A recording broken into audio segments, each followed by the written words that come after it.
Hello student, आज हम पढ़ेंगे सिपाही की माँ। सिपाही की माँ के लेखक हैं मोहन राकेश। मोहन राकेश का जन्म 8 जनवरी 1925 को हुआ था और निधन 3 दिसंबर 1972 को। सिपाही की माँ के पात्र हैं बिस्नी, कुंती, मुन्नी, दीनू, पहली लड़की, दूसरी लड़की, मानक और सिपाही। ओके। देहाती के घर का आंगन अंधेरा और सिलदार। आंगन के बीचों बीच एक खस्ताहाल चारपाई पड़ी है। एक और वैसी ही चारपाई दीवार के साथ रखी है। दाएं कोने में 2-3 मिट्टी की हंडियां पड़ी हैं। सामने एक लकड़ी का टुकड़ा हुआ दरवाज़ा है जो घर के अंदर खुलता है। दरवाजे पर एक अंगोछा और चारपाई पर एक फटी हुई धोती सूख रही है। बाईं ओर बाहर जाने का रास्ता है जिसमें केवाड़ नहीं है। पर्दा उठने पर बिस्नी चारपाई के पास मोढ़े पर बैठी चरखे पर सूत काटती दिखाई देती हैं। उसके चेहरे पर झुर्रियाँ पड़ी हैं और बाल सब सफ़ेद हो चुके हैं। मुन्नी उसकी 14 वर्ष की लड़की है। बाहर की चौखट से सटकर खड़ी हैं। उसकी हरे रंग की सलवार कमीज बहुत मैली हो रही है। कुछ क्षण चरखे की आवाज़ और कबूतरे की कुटुरगू सुनाई देती हैं। बीच बीच में बिस्नी थोड़ा खांस लेती हैं। फिर घोड़ागाड़ी के दूर से आने और रुकने का शब्द सुनाई देती हैं। उसमें मुन्नी बोलती हैं पीछे की ओर मुड़कर उत्तेजित स्वर से। मुन्नी जो है वह पीछे की ओर मुड़कर उत्तेजित स्वर से कहती है, डाक वाली गाड़ी आ गई है माँ, मैं अभी चिट्ठी पूछ कर आती हूँ। मुन्नी कहती है माँ से, डाक वाली गाड़ी आ गई है माँ, मैं अभी चिट्ठी पूछ कर आती हूँ। मुन्नी बाहर चली जाती है। बिस्नी आंखें मूंद कर हाथ जोड़ लेती हैं। कबूतरों की गुटरगू का स्वर पहले तेज होकर फिर मंद हो जाती हैं। बिस्नी आंखें खोलकर दरवाजे की ओर देखती हैं। मुन्नी निराश और थकी सी लौट कर आती है। बिस्नी, क्यों री, डाक वाली गाड़ी ही थी? मुन्नी, हाँ, डाक वाली गाड़ी ही थी।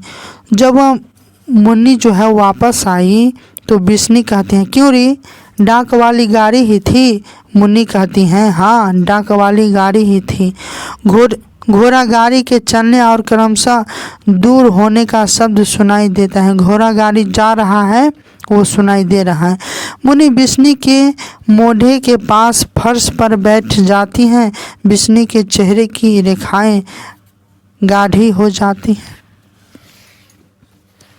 बिस्नी ठंडी सांस लेकर, आज भी चिट्ठी नहीं आई, जाने भाग में क्या लिखा है। मुन्नी, आज सिर्फ चौधरी का पिल्सन का मनी ऑर्डर आया है और कोई चिट्ठी नहीं आई। बिस्नी, ये मुँह जाने चिट्ठी रास्ते में रख लेते हैं कि क्या करते हैं। मेरा मानक तो ऐसा नहीं कि 2-2 महीने चिट्ठी ना लिखे। पहले हर 15वें रोज चिट्ठी आ जाती थी। सबकी न जाने कौन पहाड़ रास्ते में खड़ा हो गया है, कम से कम अपनी राजी खुशी तो लिख देता। बिस्नी कहती हैं, ये मुँह जाने चिट्ठी रास्ते में रख लेते हैं कि क्या करते हैं, मालूम ही नहीं पड़ता। मेरा मानक ऐसा नहीं है, 2-2 महीने चिट्ठी ही ना लिखे। पहले हर 15 रोज वो चिट्ठी लिखा करते थे। मुन्नी कहती है, माँ, मेरा दिल कहता है कि अगले मंगलवार को भैया की चिट्ठी ज़रूर आएगी। मुन्नी कहती है, माँ, मेरा दिल कहता है अगले मंगलवार को भैया की चिट्ठी ज़रूर आएगी। बिस्नी, तेरा दिल तो हर मंगल को कहता है पर चिट्ठी आने का नाम नहीं लेती। बिस्नी कहती हैं तेरा दिल तो हर मंगल को कहता है पर चिट्ठी आने का नाम ही नहीं लेती। जाने भाग में क्या खोट है जो चिट्ठी के लिए इतना तरसना पड़ता है। इस बार यह घर आ ले फिर मैं इससे पूछूंगी कि चिट्ठी क्यों नहीं लिखे तुम। मुन्नी पिछली चिट्ठी में भैया ने लिखा था कि वे बर्मा की लड़ाई पर जा रहे हैं। माँ शायद उन्हें लड़ाई में चिट्ठी लिखने की फुर्सत ही न हो। मुन्नी कहती हैं पिछली चिट्ठी में भैया ने लिखा था कि मैं बर्मा की लड़ाई पर जा रहे हैं शायद चिट्ठी लिखने की भैया को फुर्सत ही न हो। बिस्नी इतनी भी फुर्सत नहीं मिलती कि माँ को 4 हर्फ लिख कर डाल दे। उसे यह नहीं पता कि मेरी चिट्ठी जाते हैं तो माँ की कलेजे में जान पड़ती है। माँ के कौन 2 4 हैं जिनके सहारे वह प्राण लेकर बैठी रहे। नदीदे को यह बात तो सोचनी चाहिए। मुन्नी बिस्नी के घुटने पर बाहें फैलाकर उन पर सिर रख देती हैं। मुन्नी तुम फिक्र क्यों करती हो माँ, देख लेना अगले मंगल को चिट्ठी जरूर आएगी। मुन्नी कहती हैं तुम फिक्र क्यों करती हो माँ, देख लेना अगले मंगल को चिट्ठी जरूर आएगी। कुछ क्षण निस्तब्धता बिस्नी मुन्नी को घुटने से हटाकर फिर चरखा चलाने लगती हैं। मुन्नी उठकर सूखी हुई धोती को चारपाई से समेटने लगती हैं। मुन्नी धोती तह करते हुए बीच में रुककर बर्मा यहाँ से कितनी दूर होगी माँ। मुन्नी कहती हैं धोती तह करते हुए कहती हैं बर्मा यहाँ से कितना दूर होगा माँ। मुन्नी बिस्नी कहती हैं चौधरी कहता था कि 100 कोस दूर है। जाने चौधरी को भी पता है या नहीं, जब जो उसके मुंह में आता वह कह देता। बिस्नी कहती हैं चौधरी कहता था 100 कोस दूर है। जाने चौधरी को भी पता है या नहीं, जब जो उसके मुंह में आता कह देता। मुन्नी चौधरी यह भी कहता है कि यहाँ गाड़ी मोटर नहीं चलती।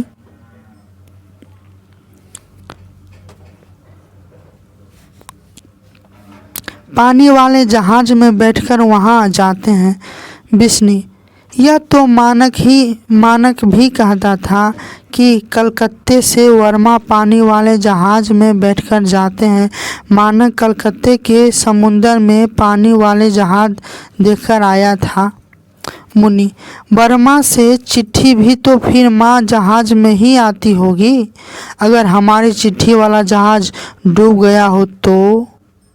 बिस्नी ऐसी काली जवान न बोल, मुँह अच्छा नहीं हो तो बात तो कम से कम अच्छा करो। बिस्नी कहती हैं ऐसी काली जवान न बोल, मुँह अच्छा न हो तो बात तो आदमी अच्छा करे। मानक कहता था कि जहाज इतना बड़ा होता है कि हमारे जैसे 4 गांव एक जहाज में आ जाए। इतना बड़ा जहाज कैसे डूब सकता है। मुन्नी संकोच के साथ माँ पता नहीं सच है या झूठ, पर चौधरी कहता था कि हर रोज कोई न कोई जहाज डूब जाता है। बिस्नी चौधरी एक लड़ाई में क्या हो आया, दुनिया भर की सारी अकल उसके पेट में आ गई। वह यहाँ बैठ ही सब कुछ जानता है, अपनी तिरिया के चरित्र का पता नहीं, जहाज डूबने का पता है। मुन्नी धोती तह करके अंदर ले जाती हैं। बाहर से पड़ोसन कुंती आंगन में आती हैं।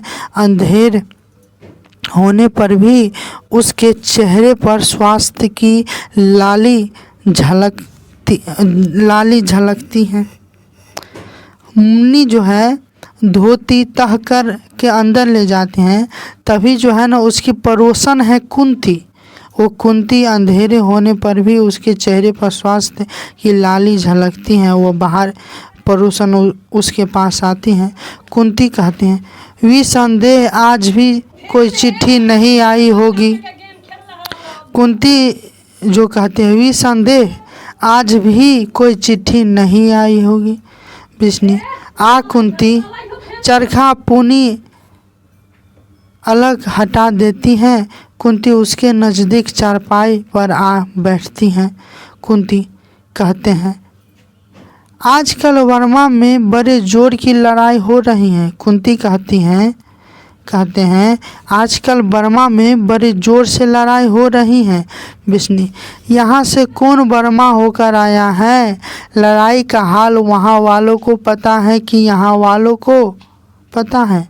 चौधरी रोज घर बैठा खबरें गढ़ता रहता है। मानक आएगा तो पता चलेगा कि यह कितना विद्वान है। आज यह जो जी में आए कह ले सब सच है। कुंती बेचारा जल्दी घर वापस आ जाए और आकर बहन के हाथ पीले कर दे। होता नहीं है, पड़ोसन कोई भी आए तो वही देखता है कि कौन क्या है, कहाँ पर है। वही है, यहाँ पर इसका भी पड़ोसन आया है और बोल रहा है। कुंती कहती है पड़ोसन बेचारा जल्दी घर वापस आ जाए और आकर अपने बहन के हाथ पीले कर दे। सब सहेलियाँ तो एक एक करके चली गई, मतलब शादी कर दे अपने बहन को। सब सहेलियाँ तो एक एक करके चली गई। धनो भी बैसाख में चली जाएगी। बस 2 महीने में ही सब कुछ करना धरना है। ये सारा शहर ढूंढ आए हैं, कहीं 10 गज मलमल नहीं मिली। सब चीज़ें जैसे विलायत ही चली गई हैं। तूने अभी इसके लिए कोई घरवर नहीं देखा है? कुंती कहती हैं तूने अभी इसके लिए कोई घरवर नहीं देखा है? विष्णु वर घर देखकर ही क्या करना? कुंती कहती हैं वर घर देखकर ही क्या करना? मानक आए तो कुछ हो भी। तुझे पता ही है आजकल लोगों के हाथ कितने बढ़े हुए हैं। मतलब दहेज के हाथ कितने बढ़े हुए हैं, कितने दहेज लेते हैं, वही बात है, कितने हाथ बढ़े हुए हैं। और इसको भी विष्णु के पास पैसा नहीं है, वही बोल रहे हैं विष्णु। कुंती पर तू देख 14 की तो हो गई है। कुंती कहती हैं पर तू देख 14 की तो हो गई हैं, अब घर में रखकर और कितनी बड़ी करेगी? मेरी धनों का अभी 13वां चल रहा है, पर लोगों ने जान खा ली थी कि लड़की मुठियार हो गई है। अब जल्दी से इसे कहीं विदा करो। तू मानक के आने तक देखभाल तो कर, और जाने मानक को आने में अभी कितने दिन लगते हैं, लड़ाई का कुछ पता है? विष्णु नहीं, वह 4-6 महीने में जरूर आ जाएगा। वह कह गया था कि जल्दी से जल्दी छुट्टी लेकर मिलने के लिए आएंगे। उसे गए भी 7 महीने हो गए हैं। हाँ, कुंती कहती हैं हाँ, शायद 4-6 महीने में आ जाए। निसंदेह लड़ाई का मुंह शेर का मुंह है। शेर का मुंह किसने सूंघकर देखा है? लड़की तो देखते देखते तार हुई जा रही है। लड़की तो देखते देखते तार हुई जा रही है। तू कहे तो मैं कहीं खोज खबर करती हूँ। कुंती कहती हैं लड़की तो देखते देखते तार हुई जा रही हैं, तो कहे तो मैं कहीं खोज खबर करती हूँ। मानक जाने साल में आता है कि 6 महीने में आता है, कि न जाने कब आता है। दीनू जो है वह कुम्हार है। क्वेश्चन आएगा दीनू कौन है? कुम्हार। और कुंती कौन है? पड़ोसन। तो हड्डियों का चलता फिरता ढांचा सा, मतलब इतना वो लटा हुआ है ना, जो उसकी हड्डियाँ दिखा रही हैं। दीनू कुम्हार जो है हड्डियों का चलता फिरता ढांचा सा बाहर से हांफता हुआ आता है। उसके सिर के और दाढ़ी के बाल आधे पक चुके हैं, हाथ मिट्टी में सने हैं। धीनू जो है वो कहता है, मुन्नी की माँ आज तो हद हो गई है। बिस्नी, किस बात की हद हो गई है, इतना हाफ क्यों रहा है? दीनू, बताने की बात नहीं, तू बाहर निकलकर अपनी आंखों से देख। बिस्नी, कुछ बताएगा भी? बात क्या है? दीनू, बात क्या है, तमाशा है, सच कहता हूँ मुन्नी की माँ, बेशर्मी की हद हो गई है। बिस्नी, क्या फिर वह चौधरी की वेवा? दीनू कहती है, नहीं नहीं नहीं, उसकी बात नहीं है। दो जवान छोकरियाँ आज कहीं से आई हैं, उनका ऐसा पहरावा है कि तुमसे क्या कहूँ। रंग काला है पर बिल्कुल मेमो की तरह टीट फीट चलती हैं और घर घर जाकर आटा दाल मांग रही हैं। इतनी जिंदगी चली गई पर ऐसी बेशर्मी कभी नहीं देखी। दीनू कहता है, इतनी जिंदगी चली गई मेरा, पर मैं ऐसी बेशर्मी कभी नहीं देखी। दीनू बाहर की ओर झांक कर देखता है, मुन्नी अंदर आ जाती हैं। दीनू मुड़कर वे तेरे घर की ही तरफ आ रही हैं। मुन्नी को अंदर भेज दे, मैं जाकर चौधरी को खबर सुना दूं। दीनू बाहर चला जाता है। बिस्नी, कुंती और मुन्नी उत्सुक आंखों से बाहर की ओर देखती हैं। दो बर्मी लड़कियां बाहर से आती हैं। वे जहाज़ों तक लंबे मैले वे जांघों तक लंबे मैले फराक पहने हैं। दो के हाथों में एक एक थैला है। कुंती बिस्नी के कान में फुसफुसा कर कहती है। कुंती जो है उसकी पड़ोसन, वो बिस्नी के कान में फुसफुसा कर कहती है, ये लड़कियां क्रिश्चियन है। बिस्नी उसका मतलब न समझकर प्रश्न भरी नज़रों से उसकी ओर देखती हैं। कुंती कहती हैं उसी स्वर में, क्रिश्चियन होती हैं जो मर्दों को घर में रखती हैं और आप अपने बाहर घूमती हैं। पहली लड़की कहती हैं, थोड़ा दाल चावल दे दीजिए माँ जी, परमात्मा आपका भला करेगा। दूसरी लड़की कहती हैं, हम रिफ्यूजी हैं माँ जी, बहुत दूर से भूखे प्यासे आ रहे हैं। फिर पहली लड़की कहती हैं, हम लोग रंगून से आ रहे हैं, हजारों लोग वहाँ से घर बार छोड़कर चले आए हैं। हम एक घर की 10 औरतें यहाँ से 3 मील दूर एक पुरानी धर्मशाला में पड़ी हैं। हमारे 2 भाई रास्ते में मारे गए हैं। थोड़ा दाल चावल दे दीजिए माँ जी, आपकी जान की दुआ में करूँगी। कुंती बिस्नी के कान के पास, यह लड़कियां क्रिश्चियन नहीं है, इनके लक्षण अच्छे नज़र नहीं आते। बिस्नी कहते हैं, लड़कियों के चेहरे पर दृष्टि जमाए हुए बिस्नी, हाय रे, तुम इस तरह भी क्यों मांग रही हो? देखने में तो तुम अच्छे घर की नज़र आती हो। पहली लड़की, पहले जब घर बार था तब और बात थी माँ जी, अब घर बार उजड़ गया है तो भीख का ही आसरा है। जापानी जहाज़ों ने बम मार कर सारा शहर उजाड़ दिया है। रोज़ वहाँ गोलीबारी होती है। यहाँ तो आप लोग स्वर्ग में रहते हैं माँ जी। लड़ाई की वजह से हमारा मुल्क तो बिल्कुल तबाह हो गया है। फौज को छोड़कर और कोई वहाँ नहीं रहा। मुन्नी जरा आगे आकर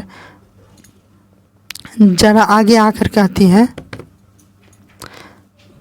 माँ यह कहती हैं इनके मुल्क में बहुत लड़ाई होती हैं। इससे पूछो वर्मा इनके मुल्क से कितनी दूर है? दूसरी लड़की कहती है, हमारे मुल्क का नाम ही वर्मा है बहन जी, हमारा शहर रंगून वर्मा में ही है। बिस्नी और मुन्नी एक साथ, तुम लोग बर्मा से आए हो? लड़की, हाँ माँ जी, हम वर्मा से ही आए हैं। वहाँ रहने वाले हजारों लाखों लोग की जानें चली गई हैं। जिनको जिधर रास्ता मिलता है वह उधर भागकर जान बचाने की कोशिश करता है। बहुत लोग भरे हुए घर छोड़कर चले गए आए हैं। माँ जी, आज हम लोग आप लोगों के ही आश्रय हैं। जो कुछ थोड़ा बहुत आप लोगों के घरों से मिल जाता है उसी से अपना गुजर हम करते हैं। बिस्नी बात काट कर, क्यों रे, वर्मा में बहुत लड़ाई हो रही है? पहली लड़की, हाँ हाँ, वहाँ दिन रात आग बरसती है माँ जी। हम लोग फिर भी खुश किस्मत हैं जो जान लेकर निकल आए हैं। 13 दिन तक हम लोग भूखे प्यासे जंगली रास्ते में चलते रहे हैं। मुन्नी, तुम लोग बर्मा से पैदल चलकर आई हो? लड़की, जी हाँ, जान बचाने का यही रास्ता था। रास्ते में जंगल में बड़ी बड़ी दलदलें पड़ती हैं। हम में से एक औरत एक दलदल में फंसकर वहीं रह गई। मुन्नी, माँ ये कहती हैं कि वहाँ से पैदल आई हैं और चौधरी कहता था कि वहाँ पानी वाले जहाज़ से जाते हैं। लड़की, जी असली रास्ता जहाज़ का ही है, मगर उस रास्ते में बहुत खतरा है। जापानी लोग जहाज़ों को रास्ते में ही डुबा देते हैं और हम लोगों को जहाज़ मिलते भी नहीं। जहाज़ों पर सिर्फ फौज लोग आते जाते हैं। बिस्नी सिहर कर, जब जहाज़ डूब जाते हैं तो फौजी लोग क्यों जहाज़ों पर आते जाते हैं? सरकार इतनी मूर्ख हैं इतनी मूर्ख हैं कि फौजियों को डूबने के लिए भेज देती हैं। पहली लड़की बोलते हैं, फौजी लोग समुद्र में जाकर लड़ते हैं माँ जी। जहाज़ों में लड़ाइयाँ होती हैं। उधर से जापानी जहाज़ गोले चलाते हैं और उधर से अंग्रेज़ों के जहाज़, ऊपर से हवाई जहाज़ मार करती हैं। बड़ी भयानक लड़ाई होती है। बिस्नी के चेहरे की रेखाएं गाढ़ी हो जाती हैं। वह चरखे को अपने ओर खींचने का प्रयत्न करती हैं, पर इसके हाथ जैसे निशक्त हो रहे हैं। मुन्नी, तुम जिस रास्ते से आई हो उस रास्ते से फौजी नहीं भाग कर आ सकते? पहली लड़की कहती है, नहीं, फौजी वहाँ लड़ने के लिए हैं, वे नहीं भाग सकते। जो फौज छोड़कर भागता है उसे गोली मार दी जाती है। सिहर कर, हाय नहीं, फौजियों को भागने की क्या ज़रूरत है? उन्हें अपनी मियाद पर छुट्टी मिल ही जाती है। जिसे आना होगा वह छुट्टी लेकर आएगा। भागकर क्यों आएगा? वे इतने अनजान थोड़े ही हैं। दूसरी लड़की कहती है, आपके बच्चों की बड़ी उम्र होगी माँ जी, हमें 2 मुट्ठी चावल दे दीजिए। कुंती, यहाँ हमारे खाने को चावल नहीं और इन लोगों को चावल चाहिए। बिस्नी, मुन्नी सामने आ जाती हैं। बिस्नी, जा अंदर से हंडिया से कटोरी भर चावल ले आ। मुन्नी अंदर चली जाती हैं। कुंती असंतोष पूर्ण दृष्टि से लड़कियों को देखती रहती हैं। कुछ क्षण खामोशी रहती हैं। बिस्नी सिर झुकाए कुछ सोचती रहती हैं। बिस्नी सिर उठाकर, क्यों रे, बर्मा से यहाँ तक कि कितने दिन का पैदल रास्ता है? पहली लड़की, दिनों का कोई हिसाब नहीं माँ जी, पहुँच जाए तो महीना 20 दिन में पहुँच जाए और ना पहुँचे तो कभी नहीं पहुँच पाए। एक तो रास्ते में इतने घने जंगल, फिर जंगली जानवर हैं और फिर पता नहीं कहाँ दुश्मन की फौज का मोर्चा हो। जंगल के चप्पे चप्पे में लड़ाइयाँ चलती हैं माँ जी। हमने रास्ते में सैकड़ों सिपाहियों की जंगली गली सरी हमने रास्ते में सैकड़ों सिपाहियों की गली सरी लाशें देखी थी। यहाँ हिंदुस्तानी सिपाहियों की लाशें पड़ी मिलती यहाँ हिंदुस्तानी सिपाहियों की लाशें पड़ी मिलती तो वहाँ जापानी सिपाहियों की सिहर कर उनकी हालत देखकर दिल दहल जाता है। बिस्नी, हाय बस करो। अपनी पल्ले में आंखें छिपा लेती हैं। मुन्नी अंदर से चावल लेकर आती हैं और एक लड़की उन्हें अपने झोले में डलवा लेती हैं। पहली लड़की बोलती हैं, अच्छा माँ जी, परमात्मा आपको सुखी रखे। दोनों लड़कियों बाहर चली जाती हैं। कुंती चारपाई सरका कर बिस्नी के मोढ़े के बहुत पास आ जाती हैं। कुंती कहती हैं, बिस्नी के कंधे पर हाथ रखकर। विसंदेह बिस्नी पल्ले में आंखें पोंछकर सिर ऊपर उठाती हैं। कुंती, तो इस तरह दिल क्यों हल्का कर रही हैं? क्या पता है ये वर्मा से आई हैं या कहाँ से आई हैं? मुझे तो इनका चरित्र ऐसा वैसा ही लगता है। हाय रे राम, लड़कियां हैं कि कोई और? मुन्नी बिस्नी के पास फर्श पर बैठ जाती हैं। मुन्नी बिस्नी के घुटने को सहलाते हुए, माँ, मैं जो तुमसे कहती हूँ कि अगले मंगल को भैया की चिट्ठी जरूर आएगी। जितनी हमें फिक्र है भैया को भी तो उतनी ही फिक्र होगी ना। बिस्नी आंखें पोंछती हुई, मैं कब कहती हूँ कि उसे फिक्र नहीं, पर इतना तो लिख दे कि माँ मैं यहाँ हूँ, अच्छी तरह से हूँ। मुन्नी, और क्या पता माँ कि भैया अपने आप छुट्टी लेकर आ रहे हैं और इसलिए उन्होंने चिट्ठी न लिखी हो। मुन्नी कहती हैं, क्या पता माँ, भैया कौन ठीक, वो घर ही आते होंगे इसलिए चिट्ठी न लिखे हों।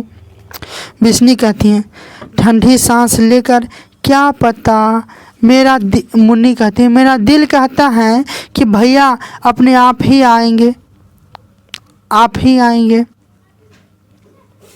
बिस्नी कुछ न कहकर उसके सिर पर हाथ फेरने लगती हैं। कुंती अपनी ही सोच में जाकर, वे लड़कियां इतनी बड़ी हो जाती हैं फिर भी इनके घर वाले इनका ब्याह नहीं करते। बिस्नी क्या मालूम, इस कुंती को तो ब्याह पर ध्यान है। बिस्नी क्या मालूम। मुन्नी की ठुड्डी उठाकर उसका चेहरा देखती रहती हैं, फिर उसका माथा चूमकर उसे साथ सटा लेती हैं। बिस्नी तेरा दिल ठीक कहता है बेटी, चिट्ठी ना आई तो वह अपने आप ही आएगा। बिस्नी कहती हैं, तेरा दिल ठीक कहता है बेटी, चिट्ठी ना आए तो वह अपने ही आएगा।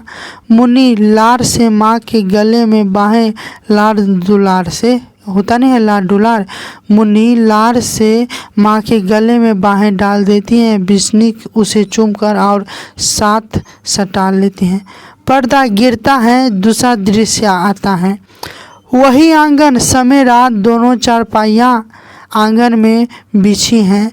दाईं ओर की चारपाई पर मुन्नी हथेलियों पर चेहरा टिकाए बैठी हैं। उस चारपाई पर ओढ़ने के लिए एक फटी हुई लोई रखी है।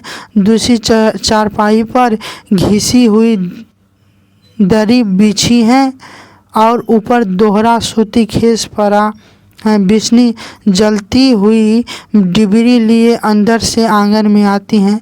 बिस्नी पास आकर, तू अभी सोई नहीं? मुन्नी चौंकर, मुझे नींद नहीं आई, अभी सो जाती हूँ। लोई खींचकर अपनी टांगों पर कर लेती हैं। बिस्नी इतनी रात चली गई और तुझे अभी नींद नहीं आई? मुन्नी कहते, तुम भी तो अभी तक जग रही हो। बिस्नी, मेरी उम्र में तो वैसे ही नींद नहीं आती, अब सो जा, सवेरे उठकर गोबर लाना है। बिस्नी अपनी चारपाई पर आ बैठती हैं। मुन्नी लेट जाती हैं। कुछ क्षण निस्तब्धता रहती है। मुन्नी करवट बदलकर, माँ आज तारो ससुराल से वापस आ गई हैं। बिस्नी, अच्छा। मुन्नी, उसके घर वाले ने इस बार उसे सूचे मोतियों के करे बनवा दिए हैं। वह आज गांव में सबको दिखाती फिर रही थी। उसके करों के मोती तारों की तरह चमकते हैं। बंतों के करे भी उसके सामने कुछ नहीं है। बिस्नी, अच्छा, तेरा भैया आएगा तो तेरे लिए उससे भी अच्छा करे और चूड़ियाँ लाएगा। अब सो जा, नहीं तो सवेरे तेरे नींद नहीं खुलेगा। मुन्नी अच्छी तरह लुई ओढ़कर करवट बदल लेती हैं। बिस्नी डिबरी बुझाकर कोने में रख देती हैं और आप अपने भी खेस ओढ़कर लेट जाती हैं। उसके डिबरी बुझते ही प्रकाश का रंग पीले से हल्का नीला हो जाता है। साथ टिड्डियों की चिक चिक का शब्द सुनाई देने लगता है, जो क्रमशः काफ़ी तेज हो जाता है। बिस्नी करवट बदलती हैं। प्रकाश हल्के से गहरा नीला हो जाता है और दूर एक कुत्ते के रोने की आवाज़ सुनाई देती है। फिर दूर गोली चलने का शब्द सुनाई देता है और कई व्यक्तियों के कराहने की आवाज़ें आती हैं। बिस्नी चौंककर उठ बैठती हैं। उसके उठने के साथ ही प्रकाश का रंग फिर हल्का नीला हो जाता है। बिस्नी, मानक इधर उधर देखकर कहता है। बिस्नी जो है वह इधर उधर देखकर कहता है, मानक मानक मानक। कुछ ऐसा शब्द सुनाई देता है जैसे दूर आंधी चल रही हो। घबराए हुए स्वर में मानक बाहर से एक आहत व्यक्ति की आवाज़ सुनाई देती है। माँ बिस्नी चारपाई से उठ पड़ती हैं अस्त व्यस्त भाव से। तो सचमुच तू ही है मानक? कहाँ से बेटे? सुनसान में झिल्लियों के बोलने का सा शब्द सुनाई देता है और फिर जैसे कोई भागता हुआ आता है।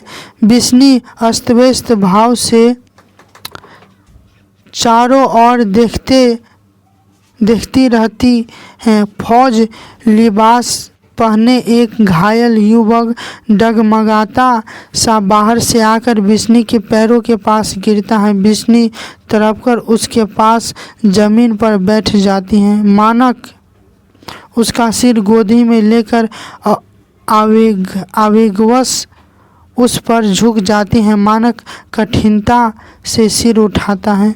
मानक, माँ। बिस्नी उसका सिर हाथों में लेकर स्वर में, तू ऐसा क्यों हो रहा है बेटे? क्या हुआ है तुझे? मानक, मैं घायल हूँ माँ, मुझे बहुत गोलियाँ लगी हैं और दुश्मन अब भी मेरे पीछे लगा हुआ है। बिस्नी, दुश्मन? दुश्मन? कौन दुश्मन तेरे पीछे लगा हुआ है? तेरा कौन दुश्मन है? मानक सीधा होने की चेष्टा करता है पर सफल नहीं हो पाता। मानक, वह उसको मैंने कहीं गोलियां मारी थी मगर वह मरा नहीं, वह जिंदा है। वह मेरे पीछे लगा हुआ है, वह मुझे मारना चाहता है। उसने मेरा सारा शरीर जख्मी कर दिया है। मैं दौड़ता हुआ तो वह मेरे पीछे दौड़ता है। मैं रेंगता हूँ तो वह पीछे रेंगता है। वह मुझे नहीं छोड़ेगा। वह बड़ा खतरनाक है। पानी। बिस्नी, तू उठ, चारपाई पर लेट जा, मैं तेरे लिए दूध गर्म करती हूँ। मानक, दूध नहीं, पानी। और यही वह अभी यहाँ आ जाएगा, जल्दी उधर देख। अंधेरे में वह आ तो नहीं रहा? बिस्नी व्याकुलता पूर्वक बाहर की ओर देखती हैं। बिस्नी, नहीं बेटे, कोई नहीं है, तू यूं ही घबरा रहा है, उठ आराम से चारपाई पर लेट जा। मानक, नहीं, पानी। बिस्नी पल भर असमंजस में रहकर उसे छोड़कर उठ खड़ी होती हैं और अंदर चली जाती हैं। 2 क्षण बाद वह